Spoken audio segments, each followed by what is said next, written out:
Sneha adapted சைல்டா? ஆமா இது கேட்டிருக்கேன். சொல்ல நீங்க கூட ஒரு வாட்டி வீடியோ கூட போட்டு கிண்டல் காலையில ஸ்கூலுக்கு போகும்போது அழ வச்சு கூட்டிட்டு போனாங்க. யூஸ்வலா இந்த ஸ்கூல் ஃப்ரெண்ட்ஸ் காலேஜ் ஃப்ரெண்ட்ஸ்க்குலாம் குரூப் இருக்கும்ல. இப்போ ஒரு குரூப் வாட்ஸ்அப்பில் ஒரு குரூப் வச்சுருப்போம்ல.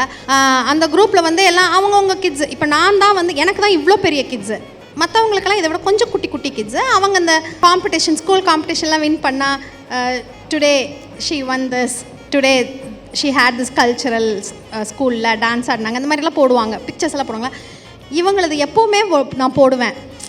ஏன்னா இவங்க தான் டாப்பராக இருப்பாங்க, நிறைய எக்ஸ்ட்ரா கரிக்குலரில் இருப்பாங்க, நிறைய வாங்குவாங்க இந்த பித்தளை கப் டிக்கெட் இதெல்லாம் ஸ்கூலில். அதை நான் போட்டுகிட்டே இருப்பேன். அப்போ என் ஃப்ரெண்ட்ஸ் எல்லாம் கேட்பாங்க, ராணி எனக்கு என்னமோ டவுட்டாக இருக்குது, ராமகிருஷ்ணாவில் மாற்றி தூக்கிட்டு வந்துட்டியோ அப்படிம்பாங்க. ஏன்னா நம்மள தெரியும்ல, நம்ம எப்போவுமே பேக் பெஞ்சரு. இப்போ தான் வந்து ஆஸ் ஷி க்ரோஸ் அப் இல்லை பார்க்குறதுக்கு கொஞ்சம் உங்களை மாதிரியே இருக்காங்கன்னு நிறைய கமெண்ட்ஸ் வரும்போது அதை காமிப்பா பாருங்க. அவளுக்கு அந்த இது வந்து இப்போ அவளுக்கு வருது, அப்பா நம்ம கொஞ்சம் அப்படிதான் இருக்கோம். பட் இருந்தாலும் அந்த பிராங்க் பண்ணும்போது பயங்கரமா அழுதுருப்பாங்கல்ல.